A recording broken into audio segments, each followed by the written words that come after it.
Hello, welcome to the Score Ensemble Classical Music Improvisation channel. I'm Robert.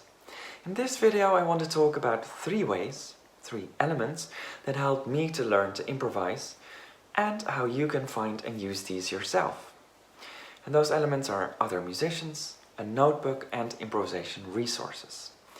By the way, don't forget to subscribe and if you like our videos and improvisation resources, please consider supporting us on Patreon to keep all of these things going and updated.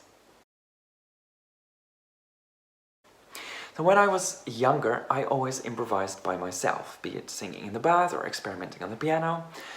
But it was only once I started trying to improvise with others that I started improving my sense of rhythm, my aural skills, my sense of form, playing the right notes.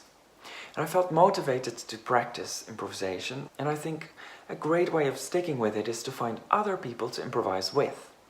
It's a great way to set goals for when you next meet. It's a great way to help each other and learn together. If you can't find someone else easily, in the Benelux and German-speaking countries, you can find people on the fab website Musiker sucht Musiker, where there is a special category where you can say, I love to improvise, and then find other people who also think that. There must be other such websites as well for other countries, and if we find them, we will leave them in the description below. Another resource which I'm actually coming back to thanks to making these videos and working with and interviewing colleagues is a notebook. In it I can write down my ideas for improvisations. But even sometimes you see a beautiful ornament in a normal piece, like a piece you're just practicing.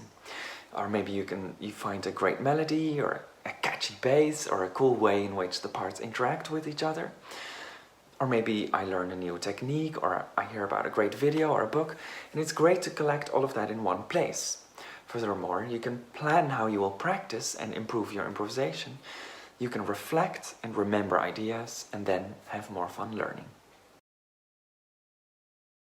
Finally, there are many resources, from apps to books to videos, which can inspire your next improvisations. And it's not always easy to find them, or to know what to do with them, so we are collecting them on our website here, and trying to be really clear about what you could learn from these resources and how you could use them.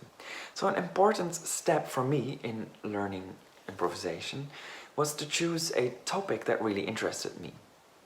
So for example, for a while I focused on improvising solo pieces in a Baroque style, and there are then specific resources that can help you to do that. There is a category choice that you could make, but at the moment there's just the choice between a resource and a story. In the story category you can find stories about improvisers from the past, like Mozart and Beethoven, and how they and others wrote about their improvising. It's not really helpful for learning to improvise yourself, but it is interesting for forming an image of how people viewed improvisation in the past. The more useful category is the resources one. When I first started improvising, I was improvising on Baroque grounds, so here you could type in the word ground. If you're just starting off, you can check this box to see beginner resources. These will generally then be modern editions or books to get you started. You could even only check that box and just look at the resources that we have and see what resonates with you. Perhaps you already know you want to find an app. Then you can select that in the medium part here. Quite a bit later in my development, I looked at 16th century improvised ornamentation. In the 16th century, musicians compiled books with lots of examples of ornaments, and they are very interesting for me, and you can find them by looking here. And of course, you can just browse through it all, as I used to do in libraries and in shops to find many of these resources.